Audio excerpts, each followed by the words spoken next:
estamos de vuelta. Estuvimos escuchando primero. Acabo de quedar sorda. Sí, Gonza, te pasaste. Y no bien.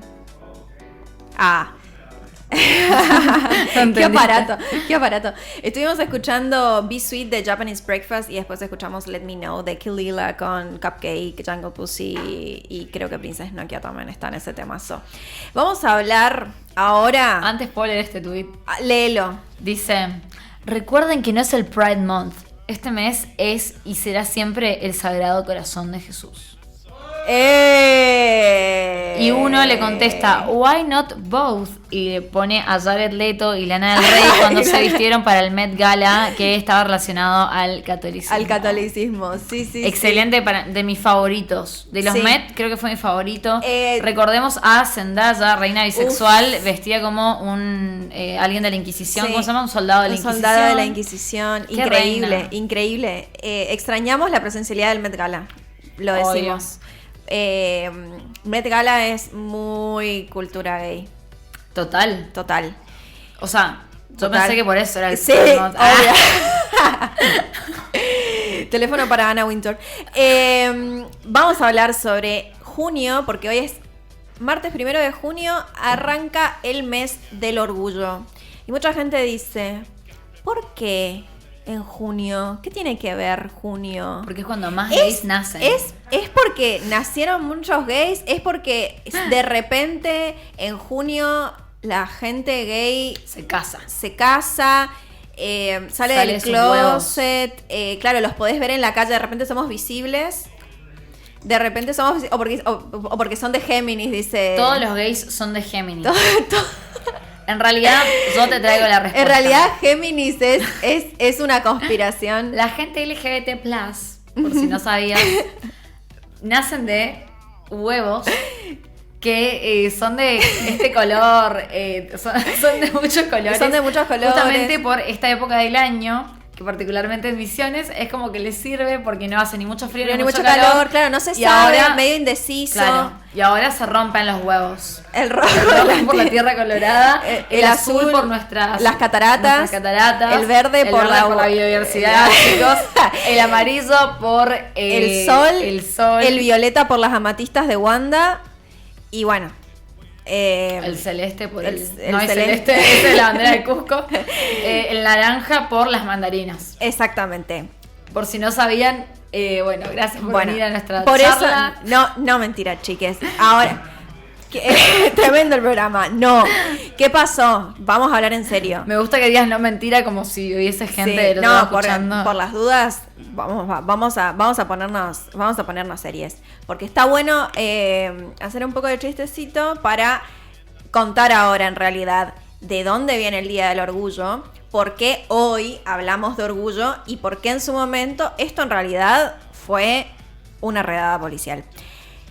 Esto pasó el 28 de junio de 1969. Disturbios de Stonewall. El Día del Orgullo es el 28 de junio, pero recordamos todo el mes de junio como un mes muy importante para nuestra comunidad. ¿Qué fueron los disturbios de Stonewall? Mucha gente hasta ahora quizás no lo conoce, no sabe, pero a mí siempre me gusta recordarlo.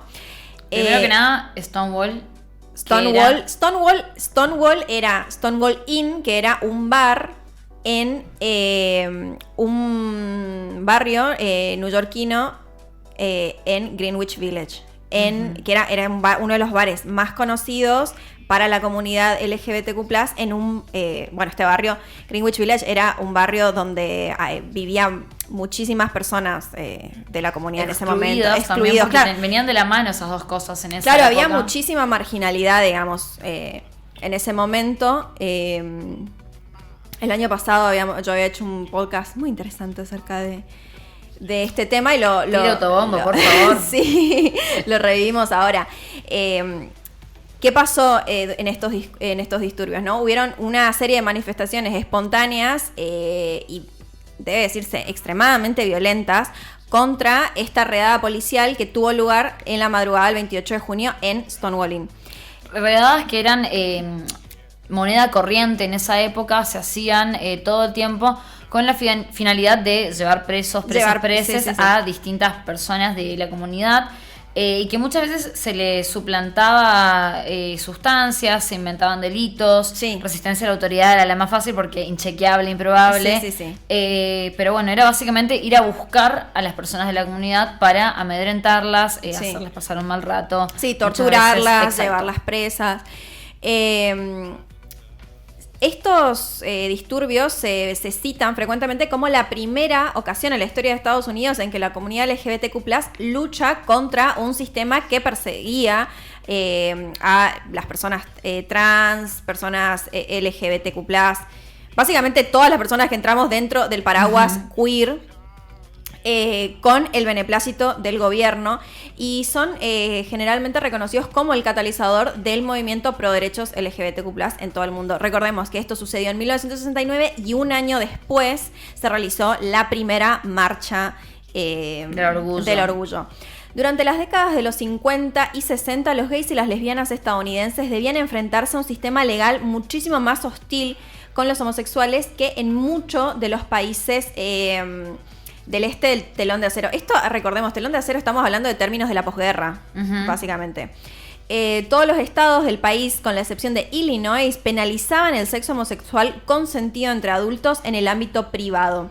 En 1961, un hombre adulto podía ser acusado de crimen por mantener sexo con otro adulto del mismo sexo de manera consensuada en la privacidad de su casa, y se le podía imponer una multa ligera o llegar a pasar entre 5 y 20 años, a veces incluso una pena perpetua en prisión. En 1971, 20 estados todavía mantenían leyes sobre sexo psicopático que permitían la detención de homosexuales por esa razón.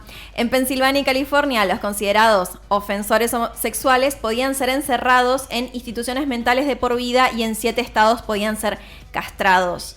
En las décadas del 50 y el 60, la castración, la terapia emética, la hipnosis, la terapia de electrochoque y las lobotomías eran los medios usados por los psiquiatras para intentar curar a los homosexuales de sus deseos.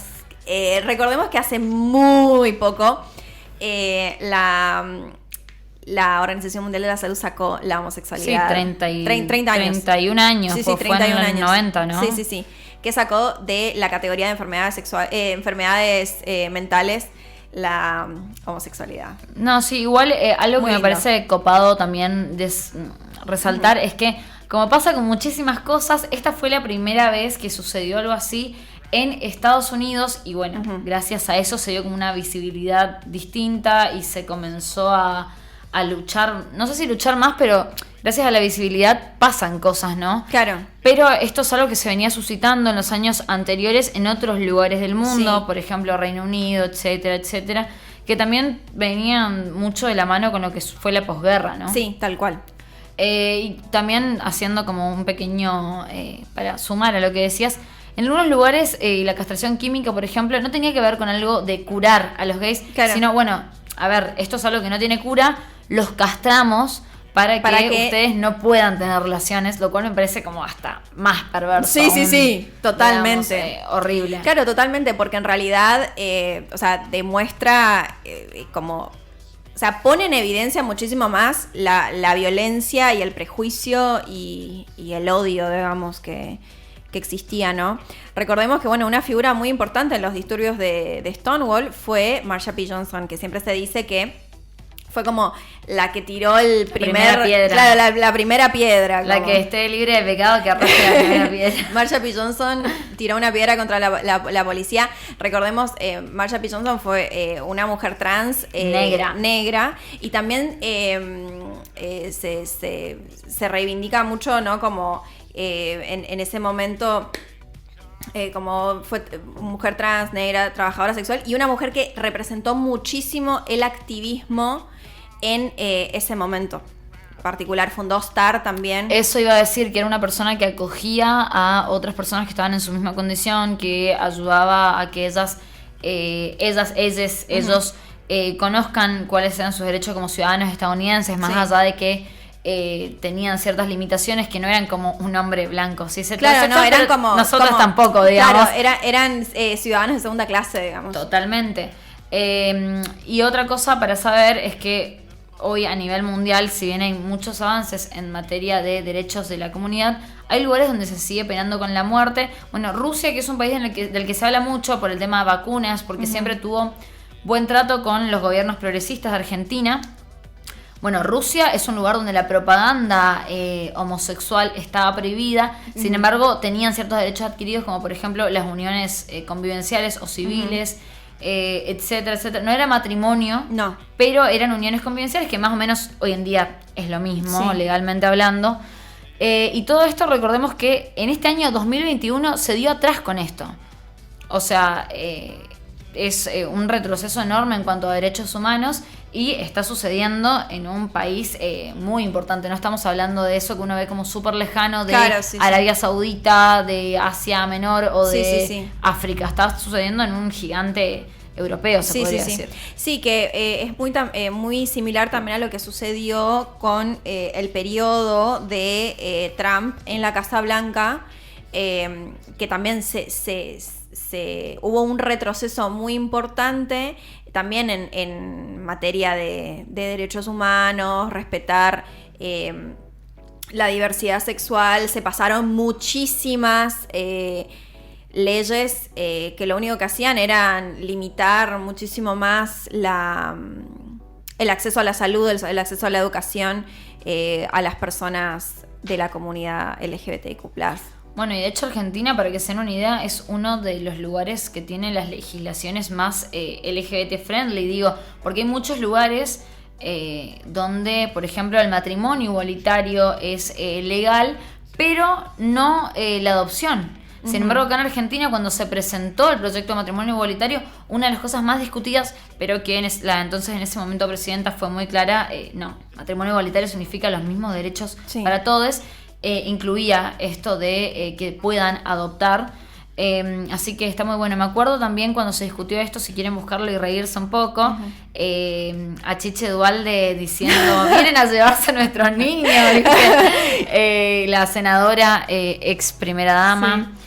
Bueno, muy gracioso, sobre todo por cómo lo dice. Hoy en día podemos decir que es gracioso con la ley en mano, ¿no? Claro, pero en ese momento, en ese momento era un argumento, digamos. Bueno, Michetti también dijo lo similar. Claro, en ese momento era un argumento, así como fue un argumento en su momento en el debate por la legalización del aborto, las cosas, o sea, realmente tremendas que se decían, como comparando a una perra preñada, a una mujer gestante, una persona gestante, ¿no? Como, ¿qué hacemos cuando nuestra mascota queda preñada y tenemos los perritos y le buscamos adoptantes? Bueno, y ahora estamos en la lucha para poder casarnos con perros, como decían en esa época, ¿viste? Sí, no, bueno, saturaron todo el tema de salud, dice, vamos a culpar el aborto, el COVID es un invento para venderte vacunas hechas con los fetos abortados. Claro. No, yo me acuerdo que algo que se escuchaba un montón era casarse entre dos personas de sexo, que sigue casarse con perros. Sí. Agarrate Stitch. Y bueno, y ya que hablamos de Argentina, ¿por qué Argentina tiene 2 meses, si se quiere, de el orgullo? Porque lo recordamos en junio, pero también noviembre es el momento en el que en Argentina tenemos nuestra marcha del orgullo. Bueno, tiene que ver con una cuestión de salud, porque recordemos que las realidades de las personas LGBT+, y heterosexuales, se podría decir, o cis, son muy distintas. Quizás en estos últimos años tenemos que decir que hubo un cambio de paradigma, porque también hubo un avance en cuanto a materia de salud, pero durante mucho tiempo la gente no quería atender a las personas trans, a los homosexuales. Había mucho estigma también con el tema del HIV. Y bueno, esto nos trae aparejado, ¿no?, a por qué en Argentina se celebra las marchas y demás cuando hace más calor, justamente porque una gran porción de la comunidad LGBT+ de Argentina y de Latinoamérica está inmunosuprimida, culpa del HIV-Sida, porque, bueno, recordemos que el tema del frío y demás hace que... claro, estemos más propensos a enfermarnos, exacto, digamos. Entonces, las marchas acá, fíjate hasta qué nivel se condiciona la vida de una persona que no pudo acceder a un sistema de salud correcto. Hasta ese nivel hay que pensar a la hora de decir, bueno, tenemos esta marcha, y acá en Argentina, como en gran parte de Latinoamérica, se decide hacerla en noviembre cuando hace más calorcito. Claro, cuando ¿viste? hace un poquito más de calor. Esto me acuerdo que el primer programa de Deconstruidas el año pasado hablamos sobre Carlos Jauregui. Uh-huh. Y hablamos sobre la CHA y hablamos también, ¿no?, de esto de que él dijo: en junio hace muchísimo frío, no podemos poner a la gente a marchar, exponer a la comunidad así. Más además, ya implicaba una exposición, ¿no? Salir a la calle, poner el cuerpo y encima, digamos, exponerlos como a que arriesguen su salud. Sí, es que realmente sucede eso. Y además, bueno, datos para tener en cuenta, no solamente esto que te decía. Que la realidad además era muy distinta en ese momento, sí, eran ¿no? los 90, ¿no? Sí, o sea, sí. Crisis, crisis. Neoliberalismo. Sí. Sí. No, y además, bueno, teniendo en cuenta esto que te decía yo antes, de que existía este estigma y de que por eso mucha gente del colectivo no podía acercarse al sistema de salud, sigue pasando hoy en día. Las personas, sobre todo las trans travestis, más que las cis, se me hace a mí, ¿no? No, es que es real, igual son los datos. Claro, les cuesta los más datos reales. Conseguir laburo, por ende les cuesta más acceder al sistema de salud. Pero yendo a algo que le puede pasar totalmente a personas como nosotras, uh-huh. vulva abortante, Portantes. nuevamente digo, no tenemos preservativos para mujeres en Argentina, sí. No se consiguen, los tenés que fabricar vos. Esto tenés siempre que, hace, o claro, sea, campo de látex, agarrar un preservativo para penes, cortarlo con la tijera, etcétera, etcétera. Como un proceso realmente como engorroso. Claro, también... Que además que entras en mucho riesgo al hacer eso, digamos. Sí, no, ni hablemos. Pero además también, bueno, la falta de ESI. Durante mucho tiempo se pensaba que el tema era solamente en el semen y que el semen aparecía al final de la relación sexual. Uh-huh. Sabemos hoy en día que hay líquido preseminal, que los fluidos son más que solamente el semen, etcétera, etcétera. O sea que entre dos varones gay, si hay penetración o si hay felación, nomás uh-huh. puede suceder. Bueno, entre mujeres, lo que estábamos hablando recién, uh-huh. No hay preservativos para vulvas. Entonces es muy difícil y es una enfermedad que lamentablemente, si bien hoy en día una persona puede llegar a neutralizar totalmente la carga viral en su cuerpo, e incluso llegar a no ser contagioso, sin embargo todavía te podés contagiar y se puede propagar un montón porque no tenemos una ESI que corresponda, no tenemos los medios, etcétera, etcétera, etcétera. Sí. Cuando hablamos también de como indetectable, intransmisible, ¿no? Sí, total. Bueno, es por eso que acá tenemos 2 meses del orgullo. Igual acá lo celebramos por 2, o sea, junio y noviembre. Sí, en noviembre quizás no es el mes, sino bueno, a ver todos expectantes cuándo es la marcha. ¿Cuándo es la marcha? Porque sí, en junio se hacen, digamos, actividades y demás, sobre todo las redes, etcétera. Tal cual. Porque bueno, es una celebración que viene aparejada de una efeméride, pero claro. Sí es cierto que la marcha acá en Argentina suele ser en noviembre. Sí, tal cual. El año pasado estuvo muy lindo ese programa especial en TV Pública. Y vos sabés que un día escuché a Paula Arraigada, quizás la conozcas, que hoy en día, no me acuerdo bien cuál es el cargo que ocupa en el gobierno, pero fue candidata a diputada por la Ciudad de Buenos Aires, etcétera, estuvo muy cerquita de entrar. Paula decía, bueno, igual vivimos en Argentina y no solamente por el calor, sino porque todos sabemos lo que pasa en diciembre en Argentina, haciendo un chiste a esto de que en la historia argentina siempre en diciembre se pica. Siempre se pica tal cual. Entonces por eso no a nivel social. Y no de diciembre. Me reía mucho cuando dijo eso, pero bueno, también es cierto, ¿no? Sí. Bueno, para cerrar esta sección, yo quería citar un tuit de Ezequiel Rabines, que lo tuvimos el año pasado en el programa. Él es el responsable del Frente de las Disidencias en la Cámpora, en Ciudad de Buenos Aires, que tuiteó estadísticas acerca del año pasado, bueno, ahora, digamos, a propósito del mes del orgullo, ¿no? Y también conmemorando 30 años de la primera marcha del orgullo, él cita los datos del 2020, 20 ataques de odio, 8 trans travesticidios y 3 crímenes de odio registrados en la Ciudad de Buenos Aires. haciendo una crítica, ¿no? A la falta de políticas de asistencia para la comunidad del gobierno de la ciudad de Buenos Aires.